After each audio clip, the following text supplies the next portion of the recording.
नमस्कार दोस्तों, स्वागत है आपका। दोस्तों, इस बार जो दिल्ली में बारिश हुई है, माना जा रहा है कि कई दशक का रिकॉर्ड टूटा है। आप सोच रहे होंगे कि क्या तुम यही बताने के लिए आए हो। यह बात तो आपको अखबारों से पता चली गई होगी। दोस्तों, दरअसल मैं इस पे बात करने आया ही नहीं हूँ। तो फिर अगला सवाल आता है कि किस पर बात करनी है। दोस्तों, इस बार जिस तरह से दिल्ली की सड़कों और नालों से होते हुए लोगों के घरों में पानी पहुँचा है, उससे एक बात तो तय हो गई है कि सरकारों ने घर घर पानी पहुंचाने का अपना जो वादा था उसे पूरा कर दिया है। वह कैसे, इस पर भी हम बात करेंगे और उन लापरवाहियों पे भी बात करेंगे जो अभी तक सरकारों द्वारा किया जा रहा था। दोस्तों, उससे पहले एक ज़रूरी सूचना, अगर आपने इस चैनल को सब्सक्राइब नहीं किया है तो सब्सक्राइब कर लीजिए और अगर ये वीडियो अच्छा लगे तो इसे शेयर ज़रूर करिए, क्योंकि जितना आप शेयर करेंगे उतने लोगों तक यह बात पहुंच पाएगी। तो बात यह है दोस्तों कि दिल्ली में बारिश हुई और बारिश भी ऐसी कि उसने कई दशक का रिकॉर्ड तोड़ दिया। अब मामला यह है कि इस बारिश की वजह से जिन लोगों को दिक्कतें हुई, जिन घरों में पानी पहुंचा, ये यूं कहें कि जिन घरों की स्थिति छोड़िए, दिल्ली का सेंटर, कनॉट प्लेस और उन वीआईपी इलाकों की मैं बात कर रहा हूं जो दिल्ली के सबसे महंगे और पॉश इलाके हैं। वहाँ पर स्थिति ये हो गई थी कि घुटने भर पानी में लोग चल रहे थे, गाड़ियाँ लगभग आधी डूबी हुई चल रही थी और स्थिति पूरी तरह से बेकाबू थी। आप कहेंगे कि बारिश हुई है तो ऐसी स्थिति बनेगी ही। दरअसल दोस्तों, बात सिर्फ बारिश की नहीं है, बात उस व्यवस्था की है जिस व्यवस्था पर ये सारे राजनेता वोट मांग करके आए हैं। बात उस व्यवस्था की है जिस व्यवस्था को दुरुस्त करने के लिए इन नेताओं ने आप सबका वोट एक बार नहीं कईयों बार आपसे लिया है। बात उस व्यवस्था की भी है और उस राजनीति की भी है जिसके तहत कई राजनेता एक राजनेता को झूठा, चोर, मक्कार और करप्ट कह करके अपने आप को सबसे ईमानदार बता करके सत्ता में आए। पूरे दिल्ली के ड्रेनेज सिस्टम को ठीक करेंगे। दिल्ली में बारिशों में ये जो पानी जमा, जगह जगह पानी जमा होने का, सड़कें भर जाने का ये जो सिलसिला है, ये जल्दी आप देखेंगे कि ये खत्म होगा और दिल्ली के अंदर अब जल भराव नहीं हुआ करेगा। दोस्तों, इस बारिश के बाद कल एक नौटंकी हुई। दरअसल हुआ ये कि दिल्ली के मुख्यमंत्री अरविंद केजरीवाल ने कहा कि सबकी छुट्टी रद्द की जाती है, सब जो है सड़कों पे होंगे।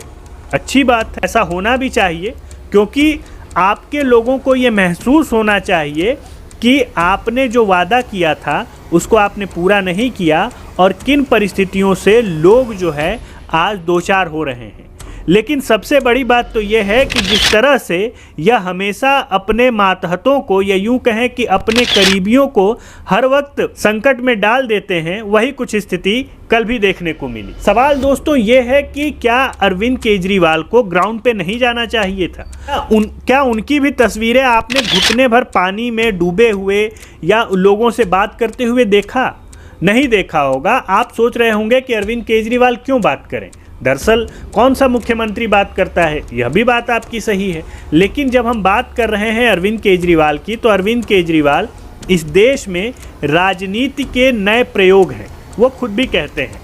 तो जब इस देश में राजनीति के नए प्रयोग इस तरह से अचानक इलीट बन जाएं, अभिजात्य वर्ग के बन जाएं, तो सवाल तो पूछना जायज़ है। हालांकि इस बात से एक दूसरा प्रश्न भी उठता है, जैसा कि आप इन वीडियोस में देख रहे हैं और फोटोज़ में भी देख रहे हैं कि किस तरह से उनके मंत्री जो है वो ग्राउंड पे गए और ग्राउंड पर जाकर के लोगों से बात किया और उसके पोस्ट जो है वो सोशल मीडिया पे डाले, भी गतिविधियां की गई, वो आपने लगभग हर अखबारों में, टीवी चैनलों में देखी। लेकिन सवाल इस पे जो उठता है वो ये उठता है कि क्या आपके बाहर निकलने से स्थितियाँ सही हो गई? आपके बाहर निकलने से स्थितियां नहीं सही हुई तो आपके बाहर आने का क्या मतलब है? दोस्तों, हम सभी जानते हैं गांव, देहात, शहर, जब भी बरसात आनी होती है तो हर जो वो कच्चा मकान होता है या अगर पुराना मकान होता है या अगर नया मकान ही है और पानी की सही निकासी नहीं है, तो ये कहा जाता है कि भाई देखो बरसात आने वाला है, घर की मरम्मत करा लो या पानी की निकासी सही कर लो या जो भी उसमें दिक्कतें हैं उसे सही कर लो। या फिर जब घर में आपके पानी लग जाता है तो आप घर के अंदर खड़े होकर के या घर के छत पे खड़े होकर के या फिर घर के बाहर खड़े होकर के आप फ़ोटो खिंचवाते हैं। क्या इससे समस्या दूर हो जाएगी? और अगर इससे समस्या दूर नहीं होगी तो आपका यह जो आडंबर है, यह जो स्वांग है, उससे क्या होने वाला है। दरअसल इसी विषय पे हम पूरी बात आज करेंगे। दोस्तों आप बने रहिएगा हमारे साथ। और एक बार मैं फिर से बार बार रिक्वेस्ट इसलिए कर रहा हूँ कि जितना आप इस वीडियो को शेयर करेंगे उसी हिसाब से यह वीडियो आगे जाएगा, क्योंकि गूगल एल्गोरिदम जो है वो इसी तरह से काम करता है। तो मैं फिर से एक बार रिक्वेस्ट कर रहा हूँ कि अगर आपको वीडियो सही लगा तो इसे प्लीज़ शेयर करिएगा। तो दोस्तों अब आते हैं मुद्दे पर। दरअसल पूरा मुद्दा जो दिल्ली की बारिश का है और उसके बाद का जो नाटक है वह तो हम सभी ने देखा ही, और उसके पीछे की राजनीति भी हमने देखी। राजनीति करना कोई गलत बात नहीं है। अगर आप राजनीतिक क्षेत्र में हैं तो आप राजनीति करिए, लेकिन राजनीति के साथ साथ काम भी करिए। आप अगर बात करते हैं स्वच्छता की, आप अगर बात करते हैं करप्शन मुक्त की, आप अगर बात करें को लंदन बनाने की, तो क्या आपने कभी लंदन की फ़ोटोज़ देखी हैं जहाँ पर वहाँ पर लोग जो है घुटने भर पानी में घूम रहे हैं?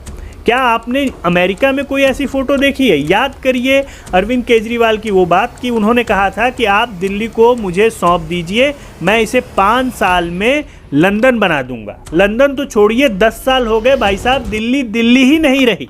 जो दिल्ली शीला दीक्षित के समय में थी, जिस दिल्ली का शीला दीक्षित ने इतना विकास किया था, वही दिल्ली आज जो है इस स्थिति में आके खड़ी हो गई है कि वहाँ पर सड़कों पे गड्ढे, गलियाँ पानी से भरी हुई, लोगों के घरों में पानी बेतहाशा घुसा हुआ, और तो और झुग्गी झोपड़ियों का हाल तो और भी बुरा है, जिनका ये वोट लेकर के सत्ता में हर बार आते हैं और गरीबी हटाओ और उनके बारे में बात करने की ये बात करते हैं। उस पर तो मैं बात ही नहीं करूँगा दोस्तों, क्योंकि वहाँ की स्थिति तो बहुत ही बुरी है।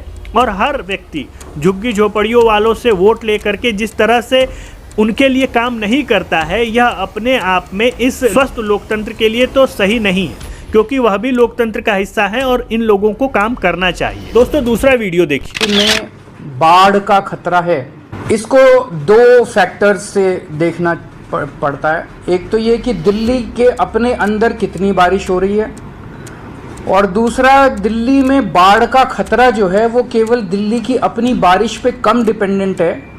ऊपर से हरियाणा से यमुना में जो पानी हरियाणा में भी हिमाचल प्रदेश से हरियाणा में आता है, और यहाँ से जो दिल्ली में पानी आता है यमुना के अंदर, वो जो पानी छोड़ा जाता है हथनी कुंड से, उस पानी पे ज़्यादा डिपेंडेंट है। दोस्तों इस वीडियो में आपने सुना कि अरविंद केजरीवाल कह रहे हैं कि किस तरह से हिमाचल में और उत्तराखंड में बारिश हुई है, जिसकी वजह से वहाँ के डैम से पानी छोड़ा जा रहा है। बाढ़ अगर आएगी भी तो इसी वजह से आएगी, दिल्ली के अपने पानी की वजह से नहीं आएगी।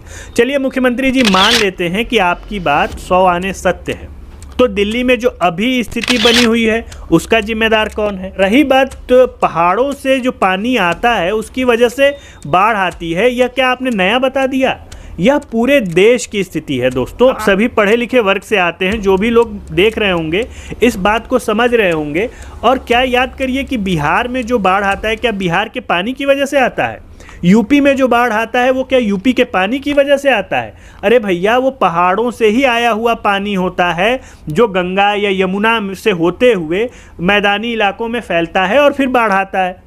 लेकिन ये इनका जो तर्क है, देखिए किस तरह से बातों को फंसा रहे हैं और बातों में लोगों को उलझा रहे हैं, और ये बताने की कोशिश कर रहे हैं कि अगर बाढ़ आई और अगर व्यवस्था मेरे हाथ से निकली तो फिर मैं केंद्र को दोष दे दूंगा। भाई आप केंद्र को दोष दीजिए, लेकिन लोग क्या मूर्ख हैं? अगर बिहार में बाढ़ आता है तो किसकी वजह से आता है? किस सरकार को हम दोष देते हैं? अगर यूपी के मैदानी इलाकों में बाढ़ आता है तो किसकी वजह से आता है? जाहिर सी बात है कि गंगा, जब ऊपर से पानी, पहाड़ों से पानी कहाँ जाएगा? अंतरिक्ष में तो जाएगा नहीं, नीचे की तरफ आएगा। तो व्यवस्था आपको क्या करनी है? आपको व्यवस्था ये करनी है कि वो पानी सुचारू रूप से नालों से या फिर सीवर से अच्छे ढंग से निकल जाए। बात इतनी सी ही है। और अगर बाढ़ आए भी अनफॉर्चुनेटली, तो आप उसकी व्यवस्था करें। एक सरकार से इतनी की ही तो उम्मीद होती है कि एक सरकार से ये उम्मीद लगा के बैठा जाए कि वो ये कहे कि देखिए भाई बाढ़ आएगा तो वो इसलिए आएगा क्योंकि इतने लाख क्यूसिक पानी जो है वो पहाड़ों से छोड़ा जाएगा। लेकिन स्थितियों के बिगड़ने के बाद जो नियंत्रण या जो व्यवस्था की स्थिति होती है वो एक सरकार की जिम्मेदारी होती है। और मुझे लगता है कि अरविंद केजरीवाल को अभी राजनीति करने से बाज आना चाहिए और उन लोगों की व्यवस्था करनी चाहिए जो इससे पीड़ित हैं। राजनीति के लिए और भी उपयुक्त समय आपके पास बचा हुआ है। दोस्तों, यह वीडियो आपको कैसा लगा जरूर कमेंट करके बताइए, और फिर से मैं कह रहा हूं कि अगर अच्छा लगा तो प्लीज़ इसे शेयर कर दीजिए। तब तक के लिए बहुत बहुत